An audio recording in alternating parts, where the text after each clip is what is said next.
Aujourd'hui, on parle du gestionnaire de communauté.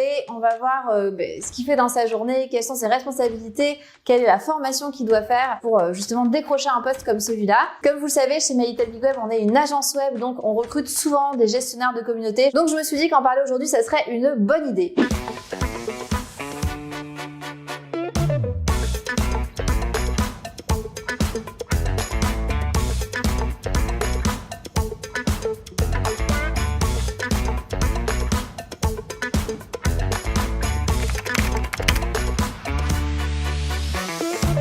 Qu'est-ce que fait un community manager ou gestionnaire de communauté? C'est la même chose. Il va s'occuper de la présence d'une entreprise sur les réseaux sociaux. Donc, il doit faire connaître l'entreprise via les réseaux sociaux et interagir avec la communauté parce que le principe des réseaux sociaux, contrairement à la communication classique, on va poster des messages, mais on va aussi avoir un retour de la part de la communauté. Donc, c'est l'objectif du gestionnaire de communauté de faire en sorte de publier du contenu qui va inciter les personnes à interagir et également interagir avec elles une fois qu'elles ont commenté, aimé, etc.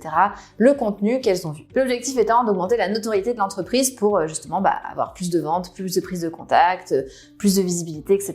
Aujourd'hui, le rôle de gestionnaire de communauté est très important, surtout si vous avez une grosse communauté avec des gens qui vont interagir beaucoup ou si vous publiez sur des thématiques qui sont sujettes à débat. Sur les réseaux sociaux, ce sont des choses qui peuvent vite dégénérer, même parfois quand ce n'est pas sujet à débat. Donc il faut quelqu'un qui soit là pour modérer, qui soit là pour des fois inciter au débat, mais pas trop, et qui soit là surtout pour réagir rapidement si jamais quelque chose se passe pas comme il faut. Donc il y a vraiment toute la partie image, la partie incitation à interagir et la partie contrôle derrière pour s'assurer que justement ce qu'on a publié ne génère pas de la publicité négative pour une marque. Parfois le gestionnaire de communauté peut aussi être en charge du service à la clientèle, dans le sens où les internautes vont prendre l'habitude de communiquer en fait avec leur marque via les réseaux sociaux, soit pour se plaindre, pour demander de l'information ou autre. Donc le gestionnaire de communauté, vu qu'il est en charge des réseaux sociaux, il est en charge de la communication sur les réseaux sociaux et du service à la clientèle. Parfois, dépendamment des marques, la taille de la communauté, des interactions, etc., il peut y avoir aussi une personne dédiée au service à la clientèle, une personne dédiée à la publication des posts, etc.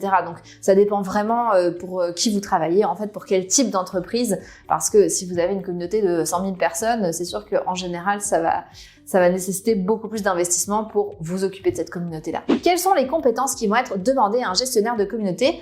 Souvent, on parle de compétences créatives, évidemment. Quand on est sur les réseaux sociaux, on veut des publications qui vont inciter l'internaute à interagir, etc. Donc, qui attirent son attention. Et on a la partie image aussi qui est là. Sur Facebook, par exemple, on a toujours la partie image et la partie texte. Donc, ça demande des compétences créatives autant au niveau visuel qu'au niveau rédactionnel. On va aussi avoir besoin de compétences techniques, donc la capacité à créer tout simplement une page, une publication, éventuellement la booster. Sinon, évidemment, tout ce qui est qui cumule un peu les deux finalement. La partie visuelle et la partie technique, c'est qu'il faut maîtriser un certain nombre de logiciels. Donc aujourd'hui, on parle beaucoup de Canva, mais ça peut être aussi Photoshop, ça peut être aussi des logiciels de montage vidéo, parce que finalement, gestionnaire de communauté, là je vous parle de Facebook depuis le début, mais ça peut être sur n'importe quel réseau social, ça peut être sur YouTube, sur TikTok, sur Instagram, il y en a plein, LinkedIn, et à chaque fois, de toute façon, il y a une partie visuelle et une partie rédactionnelle. Donc tout ça, ça fonctionne pour l'ensemble des réseaux sociaux, évidemment. On va aussi avoir besoin de compétences en photographie ou en vidéo, parce qu'évidemment, il faut produire le contenu en question qui va être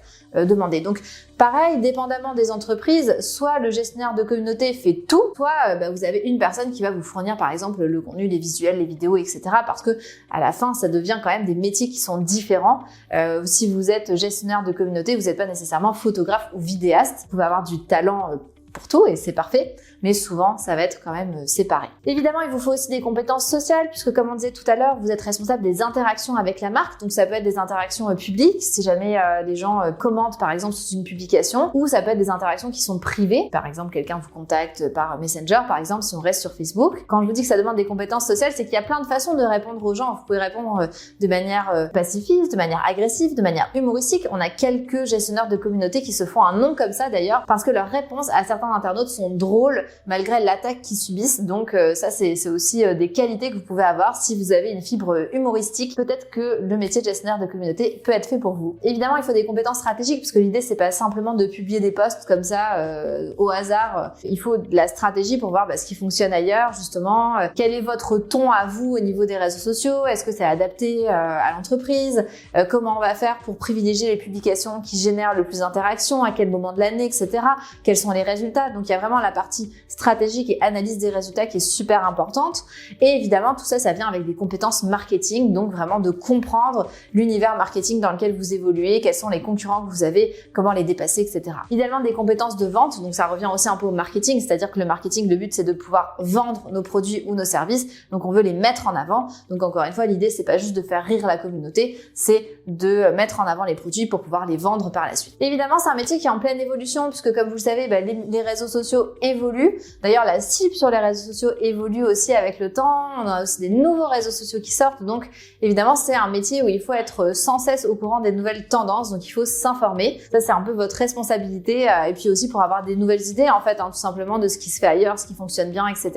Où est-ce que vous pouvez travailler en tant que gestionnaire de communauté? Donc, vous pouvez travailler soit, en fait, c'est un peu comme tous les métiers du marketing web. Soit vous pouvez travailler chez l'annonceur. En général, là, vous allez être gestionnaire de communauté pour une ou deux marques, dépendamment de la taille de l'entreprise dans laquelle vous travaillez. Ou vous pouvez travailler en agence, où là, vous allez avoir justement une variété de clients, parfois 2, 3, 4, 5, 10 clients, dépendamment de la taille des clients que vous avez. Certains travaillent en freelance également, donc vous avez plusieurs choix.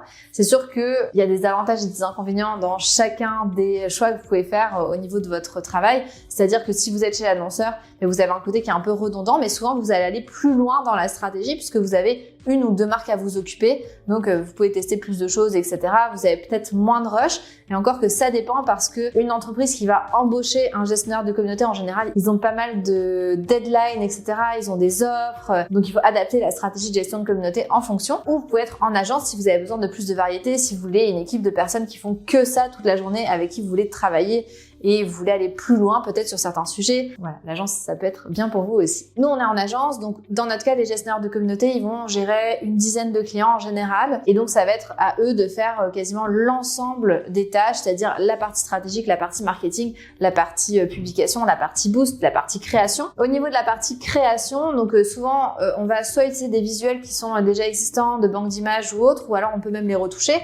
Où on peut demander aux clients de nous envoyer soit des visuels, soit des vidéos. Et nous, on va être vraiment en charge de la partie créative au niveau rédactionnel. Et puis évidemment, après, suivi des statistiques, comment on fait pour augmenter la portée, les impressions, les interactions, etc. Merci beaucoup de m'avoir écouté. Si jamais vous cherchez un travail en tant que gestionnaire de communauté, sachez qu'on recrute souvent. Donc ça peut être des profils juniors, intermédiaires, seniors aussi parfois. N'hésitez pas à regarder les différentes offres qu'on propose sur notre section carrière. Si vous avez aimé la vidéo, je vous invite à cliquer sur le pouce bleu. Vert, rouge, merde.